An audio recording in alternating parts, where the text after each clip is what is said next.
나는 편의점을 찾아 들어갔다. 중학생쯤 되어 보이는 형과 누나들이 라면을 먹으며 낄낄거리고 있었다. 서로 발을 밟고 머리를 때리며 장난도 쳤다. 줄무늬 슬리퍼에 추리닝 바지를 입고 머리는 염색을 해서 노랗고 빨갰다.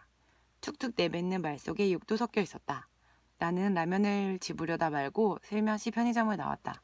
라면 냄새 때문인지 입에 침이 고이며 배가 더 고팠다. 나는 가방 속에서 소세지랑 주스를 꺼냈다. 그런데 주변을 둘러봐도 앉아서 먹을 곳이 없었다. 10분을 넘게 걸어서 남의 동네 아파트를 들어섰다. 쉼터에 있는 의자에 앉아 허겁지겁 소세지를 까먹었다. 살 것 같았다. 주스도 한 모금 마셨다. 몸속에 길이 열리는 것처럼 시원했다. 햇볕에 알맞게 덮인 의자와 살랑이는 바람, 나뭇잎 사이로 비치는 햇살이 아주 좋았다. 처음이었다. 내 마음대로 먹고 내 마음대로 쉬고 내 마음대로 뭐든 하는 이 기분. 역시 가출하길 잘했다. 나는 가출 지도를 펼쳐보고 찜질방을 찾아갔다. 혼자 왔니? 네. 계산대에 앉은 누나가 이상한 눈초리를 날 쳐다봤다. 뭐 3학년이 혼자 찜질방에 올 수도 있지. 나는 당당하게 안으로 들어갔다. 게임 생각에 대충 씻고 나왔다. 어제 휴대전화로 찜질방 안에 PC방에 있는지 미리 확인해둔 나의 꼼꼼함을 칭찬하며 빈자리를 찾았다. 하지만 형이랑 누나들이 다 차지하고 내가 앉을 자리는 없었다. 나는 뒹굴거리며 만화책을 보다가 얼음방으로 들어갔다. 찜질방에 혼자 오는 기분도 괜찮았다. 조금 심심하지만 왠지 내가 얼음이 된 것 같아 우쭐했다. 다음은 소금방으로 갔다. 그만 좀 들락거려. 애들이 이렇게 뜨거운 데 오는 거 아니야? 문을 여는데 수건을 뒤집어 쓴 아저씨가 소리를 꽥 질렀다. 난 처음인데 어리다고 무시하는 것 같아 기분이 확 상했다. PC방은 여전히 자리가 꽉 차 있었다. 할 수 없이 계란을 까먹고 식혜랑 과자도 먹었다.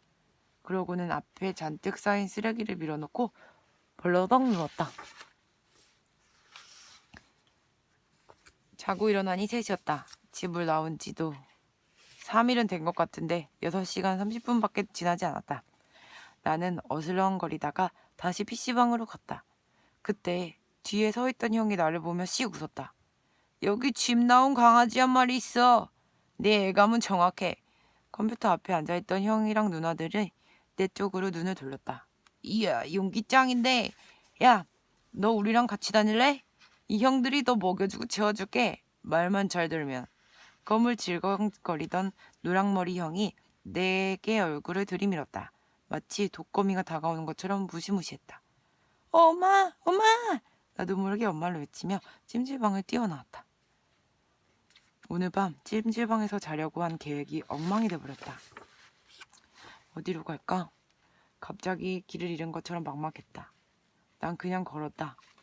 강아지 한 마리가 따라왔다. 털이 뭉쳐있고 눈곱이 끼어 지저분했다.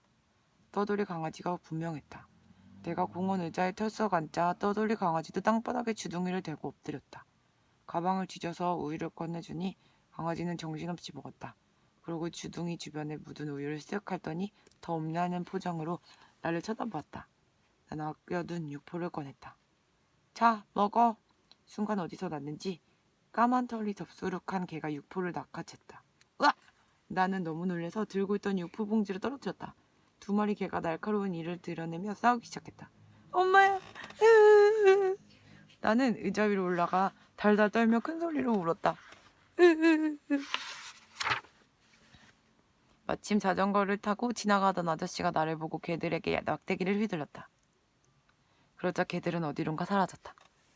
다친 데는 없니? 많이 놀랬지? 아저씨가 나를 이리저리 여기저기 살피며 물었지만 아무 말도 귀에 들어오지 않았다. 갈기갈기 찢긴 육포 봉지를 보며 의자에서 꼼짝도 못하고 덜덜 떨기만 했다. 물이라도 좀 마시렴. 나는 아저씨가 내미는 물통을 받아 들고 벌컥벌컥 마셨다. 해는 쨍쨍한데 소름이 오소소 돋았다. 고맙습니다.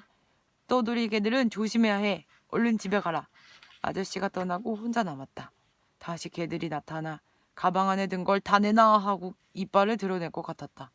난 허겁지겁 자리를 떴다. 한참을 걸어 도착한 곳은 피아노 학원 앞 공원이었다.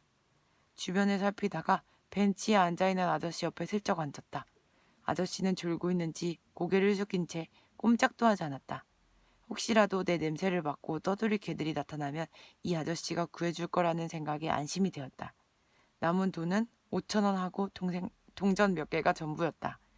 이 돈으로는 찜질방을 갈 수도 없고 잠을 잘 곳도 없다. 집 없는 사람들처럼 공원에서 신문지를 덮고 자야 하나? 막막하기만 했다. 게임기와 초콜릿을 꺼냈다. 뿅뿅뿅뿅뿅. 초콜릿을 먹으며 게임을 하니 마음이 좀 진정되었다. 게임 속 괴물들이 번개 맞고 쓰러질 때 내는 손에서 번개를 맞고 쓰러질 때는 손에서 땀이 났다. 덤벼라 덤벼 이현재가 간다. 뿅뿅뿅뿅뿅뿅. 으아! 순간 커다란 얼굴이 내 앞에 쓱 나타났다. 그것은 화면 속 괴물이 아니라 뭐 덤비라고? 아 그래 어디 한번 해보자. 옆에 앉아있던 아저씨가 초점 없는 눈으로 나를 보았다. 아저씨 그게 아니라 어린 놈이 어디서 까불어. 너도 나 무시하냐? 술 냄새가 확 풍겼다. 아저씨가 비틀거리며 일어서던데 술병이 바닥으로 떨어지며 산산 조각이 났다. 엄마! 나도 모르게 가방을 들고 또 뛰기 시작했다. 엄마! 얼마나 뛰었을까? 새로운 문방구가 보였다. 반가운 마음에 문을 벌컥 열었다. 종이 달랑달랑 울렸다. 졸다가 종소리에 놀란 아저씨가 어서오라 하며 인사를 했다. 아저씨 얼굴을 보니 눈물이 폭포처럼 쏟아졌다. 고마운 배신자. 연준이에게 전화를 걸었더니 2분 만에 문방구로 달려왔다. 너 집 나왔다며? 하여튼 내가 연준이에게 전화를 한 게 잘못이다. 우와 이현재 너님 멋지다. 연준이는 엄지손가락을 치켜 세우며 나를 껴안았다. 아니거든? 알지도 못하면서. 너희 엄마가 너 찾는다고 우리 반 친구들한테 다 전화했대. 소담이가 그러던데? 뭐? 소담이도 알아? 그리고 소담이한테 미안하다고 사과까지 했대. 소담이 생일 선물 그거 너희 엄마가 그런 거라고. 네 잘못 아니라고. 그건 마음에 들었다. 그때 딱 죽고 싶었던 내 심장을 엄마가 조금이라도 아는 것 같아 다행이다. 넌 나의 영웅이야. 네가 이렇게 용감한 줄은 몰랐어. 가자 나의 영웅. 우리 집에서 다시 작전을 짜자. 연준이는 게임 레벨을 3단계쯤 올린 것처럼 흥분한 얼굴이었다. 그냥 연준이를 따라가기로 했다. 마침 연준이네 부모님이 집에 안 계시다니 다행이다. 그런데 자꾸 엄마가 궁금했다. 내가 남긴 쪽지를 읽자마자 신발도 신지 않고 나를 찾아 헤맸겠지? 지나가는 사람들마다 내 사진을 보여주고 꼭 찾아달라고 눈물을 흘렸을 거고, 아빠는 낚시터에서 엄마 전화를 받고 경찰서로 달려갔을 거야. 경찰은 무시무시한 경찰견을 데리고 온 산을 뒤지며 나를 찾았을 테고, 할머니는 이씨 집안 장손이 없어졌다고 땅을 치며 울었을 테지. 말썽꾸러기 쌍둥이 동생들도 반성의 눈물을 흘렸을 거야. 생각이 꼬리에 꼬리를 물고 이어졌다. 그러고 보면 가출한 것도 꽤 괜찮은 것 같다. 사실 하루 종일 밥도 안 먹고 물도 못 삼키고 누워있을 엄마를 떠올리니 집에 들어가고 싶은 생각이 들었다. 그렇지만 여기서 항복하면 안 된다. 라면 없냐? 나 끓일 줄 몰라. 주먹밥 줄까? 엄마가 준비해놓고 왔거든. 연준이네 집 식탁은 우리 집 식탁과 달라 보였다. 예쁜 접시에 꽃무늬 내킨 가지런히 놓인 포크, 과일 접시 옆에 쪽지까지. 역시 연준이 엄마는 달랐다. 아침에 편의점에서 먹지 못한 라면을 생각하니 군침이 고였다. 그 라면을 오늘은 꼭 먹고 싶었다. 야, 우리 컵라면 사러 가자. 나한테 돈이 있어. 야, 너 가출해놓고 함부로 돌아다녀도 돼? 너 그러다가 너희 엄마한테 걸리면 어쩌려고. 걱정해주는 연준이 녀석을 보니 정말 내가 큰 임무를 맡은 영웅 같았다. 아침보다 장미향이 더 짙어졌다. 우리는 뒷길로 돌아 옆 동네에 있는 편의점으로 향했다. 근데 너 왜 가출한 거야? 가출할 사람은 난데? 금요일에 나눠준 시험지를 아직 엄마한테 못 보여줬다는 연준이 녀석의 말을 듣고 나는 피식 웃었다. 수학 단원평가에서 60점을 맞았다고 한다. 늘 100점만 맞던 연준이가 60점이라니? 뒷장에도 문제가 있었는데 한 문제도 풀지 않고 그냥 낸 것이다. 하여튼 연준이 녀석은 덜렁거리는 게 문제다. 잘난 척은 혼자 다 하더니 엄마가 무섭긴 무서운 모양이다. 연준이 엄마에 대해서는 나도 조금은 안다. 시험에서 실수로 틀린 문제를 100번 쓰게 하고 비슷한 문제를 100개나 만들어 다시 풀게 한다는 말을 엄마한테 들었다. 넌 연준이 엄마 같은 사람 만났으면 어쩔 뻔했니? 엄마가 동생들 때문에 너한테 신경 못 쓰는 걸 고마워해. 고마울 것도 참 많다. 그때였다. 문득 불길한 예감이 들었다. 혹시 너무 신경을 안 써서 아들이 가출을 하든 말든 상관없이 잘 먹고 잘 사는 건 아닐까? 연준아, 우리 집 쪽으로 가보자. 라면을 먹고 나오며 나는 일단 상황을 알아보기로 했다. 재활용품 내놓는 날이어서 그런지 아파트 입구가 어수선했다. 나는 화단 뒤에 몰래 숨어 2층 우리 집을 올려다보았다. 불이 환하게 켜져 있고 열어놓은 베란다 문으로 텔레비전 소리와 동생들 떠드는 소리가 흘러나왔다. 내가 없어졌는데도 여느 날과 똑같아 보였다. 그릇 부딪히는 소리가 들리고 물소리도 났다. 가출한 나를 걱정하느라 밥을 굶기는커녕 삼겹살이라도 구워 먹는 분위기 같았다. 난 입술을 깨물었다. 달라진 게 없다는 생각이 들자 배신감이 몰려왔다. 절대 집에 들어가지 않겠다 마음먹었다. 사나이가 칼을 뽑았으면 호박이라도 잘라야 한다는 할머니 말씀이 떠올랐다. 씩씩거리며 돌아서는데 연준이가 웅얼거렸다. 저기 너희 엄마랑 아빠 아니야? 널 찾아다니시는 것 같은데? 말도 안 되는 소리. 엄마랑 아빠는 텔레비전 보며 동생들이랑 맛있게 저녁을 먹는 중이니 말이다. 나는 뒤도 돌아보지 않고 연준이네 집으로 왔다. 아까 먹은 라면이 체했는지 배가 살살 아팠다. 화장실에 앉았는데 전화벨이 울렸다. 엄마 늦어? 연준이 엄마가 전화를 한 모양이다. 연준이 부모님이 돌아오시기 전에 이 집을 나가야 하나? 혼자서는 무서운데 연준이랑 같이 갈까? 어차피 연준이도 공포의 시험지 때문에 집을 나가고 싶다고 했으니까 같이 가자고 할까?